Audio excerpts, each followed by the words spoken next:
Glory shuffled through the snow, randomly kicking at drifts. She adjusted the hand-me-down navy stocking cap over her ears and folded it into a cuff. She pulled the hand-me-down navy pea coat and buttoned it onto the furthest row of buttons. She raised the coat's collar. Through the snow's wind-driven haze, she saw the schoolyard's flagpole. Then the flag's stars and stripes. Soon everything would be better. The numbness of her hands and feet would give way to redness and a pins and needles sensation. She knew soon thereafter would arrive a beautifully comfortable warmth. The warmth made her sleepy. Her eyes drooped. She didn't fight the sleepiness. She stretched her legs, resting the heels of her worn tennis shoes and wet socks under the desk in front of hers. She rested her head on her folded arms. She was hungry. She didn't dream about food or eating. She dreamt she and her little brother and sister were playing in the front yard of their tar-papered shack. It was a sunny day. They smiled, giggled, and laughed. They were having fun. The bell rang. She jerked awake. Miss Gunter entered the classroom. She dragged and carried the replica of a microphone on a stand. It was painted silver. She had, over the weekend, forced her fiancé, an accomplished woodworker, to build it. She also forced him to make a series of wooden boxes of various heights to accommodate the class's shorter girls and boys. She would place the appropriately sized box in front of the microphone stand as each student took their turn speaking. Glory, your turn. Glory unfolded a crumpled page torn from her tablet. She read, I love my brother and sister. I want to do everything I can to make their lives better than mine. I want them to be warm and to have plenty to eat and clothes that are not hand-me-downs. Most of all, I do not want them to be teased. She struggled to hold back the tears. She wiped her eyes with the sleeve of her blouse. Bobby, your turn. I want to be like my Uncle Ben. He's a plumber. He makes a lot of money. I don't want to, though, plunge clogged toilets and try to get floating turds to go down the drain. That stinks. Laughter filled the classroom. Bobby, you can sit down. Jim? I want Glory to not stick her smelly tennis shoes under my desk. The odor makes me want to puke. Glory ran from the classroom. Jim, return to your seat. Listen to me. Listen carefully. There are those who are far less fortunate than any of you. If ever I hear of anything like we just heard, I will personally spank you. Furthermore, I will let your parents know why. Have I made myself clear? Do you understand? The room was silent. No rustling papers, shuffling of feet, only pure, dreadful silence. Marlene, Gory's probably is in the bathroom. Please bring her back to class. Jim, you are going to apologize to Glory, loud enough for the class to hear. You are also apologize in writing. I'm keeping you after school. Glory, I'm sorry I said what I did. He wanted to add, it's true, though. He knew he would get at least 5 spanks with Miss Gunter's special paddle. Unlike any other paddle, it was square with 3 holes on each side. Here, Glory. Jim handed Glory a note. Miss Gunter, after school and after spanking Jim. Write on the blackboard 100 times. I will never humiliate or belittle others. Jim knew, though, the worst was yet to come. Miss Gunter would tell his parents what happened. He prayed for the end of the world. 2. Jim's pig slop route began with the Wrangler Bar and Restaurant and ended a few miles up the switchbacks of Mountain Highway 17 at the Soldiers and Sailors' home.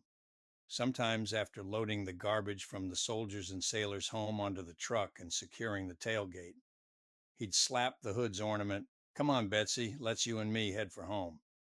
Once outside the gate, he would double clutch and shift into neutral, freewheeling down the mountain, laughing loudly as the brakes screamed past Buckhorn Feed and Seed until he reached the stop sign at the corner of Courthouse and Main. Today, there was too much ice and snow to attempt freewheeling. He turned left onto Main. That's when he saw Glory. He pulled up to the curb. Wanna ride? It's warm in here. You're shivering. Your lips are blue. No, I won't ride with garbage. It stinks. No, I won't ride with garbage. It stinks. Played in Jim's head like a stuck record. That night at dinner, Edith, Ida, Elaine, and several of us gals got together and fixed up a charity package for the Hendrickses. We agreed you should take it to them. Do I have to? I offered Glory a ride.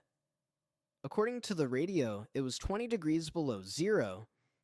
She said, "No, I won't ride with garbage." You can use the car. Don't let anyone know what you are doing. They're proud. Monday, following the charitable delivery to the Hendricks place. Jim made a concerted effort to compliment Glory on her appearance. He had seen his mother's best friend, Edith, when she came to the house for coffee, wear the same outfit. Glory lowered her head, blushed, then uttered a barely audible, And thank you. Delivery of clandestine boxes of charitable contributions to the Hendricks family continued. That fall, however, hard times hit everyone throughout Wyoming. Especially hard hit was Buffalo and the surrounding area. In order to survive, many families had to move. Jim's mother was cut back to part-time and forced to work split shifts. His dad was told by the manager of the meat market, accept a pay cut or leave.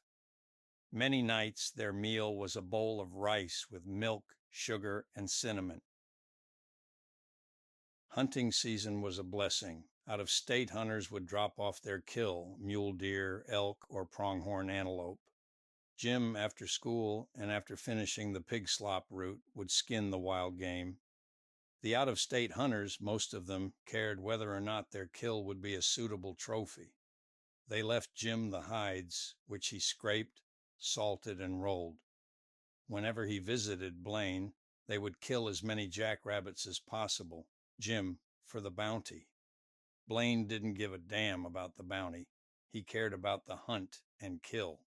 He took special pleasure in slitting the throat of those that were not instantly killed. Jim took all the rabbits home, skinned them, and prepared their hides for sale. He also took advantage of the bounty on magpies. Large flocks would gather around the hog's pen. Jim used a BB gun for magpies. 22 caliber bullets loaded with birdshot were too expensive to waste. The amount paid for magpies was determined by the number of feet collected. Jim carefully placed the feet of those he killed into an oversized diamond matchbox. Jim had seen mink and otter and their sign along the creek's bank. His uncle showed him how to set traps for them and how to make bait and properly place it on the trap and where, along the creek, to places the traps for the best chance of trapping them. The bait's odor made Jim gag. Occasionally, Dad was called on to butcher a family's pet steer. We'd go to their place. Dad would take the Harrington and Richardson .22 caliber pistol. He'd walk up to the animal, scratch it between its eyes, step back and pull the trigger. It was over. It was final. It was cold. We'd field dress it. Dad always had a bucket of water ready to receive the heart, liver, sweetbreads, tongue, and brain. Things the owner was more than happy for us to dispose of. Years later, Jim would recall these events and experience the same sickening tightness in his gut.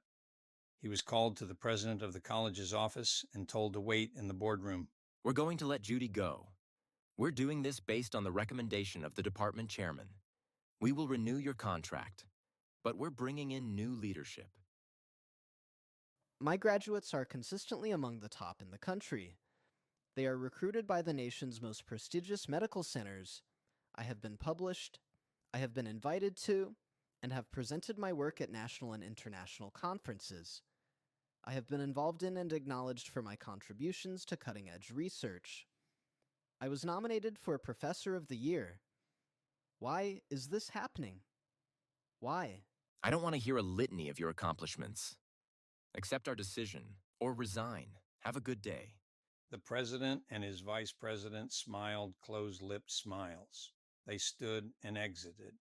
Their personal administrative assistant, who had been taking notes, followed close behind. Yes, I made sure. It was over. It was final. It was cold. There would be no official record. 3. Jim appreciated spring, the sun's warmth, the blooming flowers and trees' blossoms. He didn't appreciate the pig slop route. The warmer it was, the more putrid the slop's odor. Frequently, he put menthol gel under his nose and covered his nose and mouth with a bandana. Spring, though, was perfect for freewheeling down the mountain. He screeched to a halt at the corner of Courthouse and Main. He turned left. Glory, on a grassy knoll across from Burke and Son Funeral Home, was bent, clutching her abdomen, her face a grotesque mask. She was sitting in a puddle. Jim pulled up to the curb. Glory, are you all right? No, my water broke. The baby's coming. She wadded into a ball, the tail of her blouse, and bit down. Jim hurriedly opened the truck's passenger side door. Put your arms around my neck. I'll get you to the hospital as fast I can. After situating Glory in the pickup's cab, Jim pressed the pickup's gas pedal to the floorboard. Come on, Betsy, faster, goddammit, faster. Just as they reached the entrance to the town's park, Glory screamed.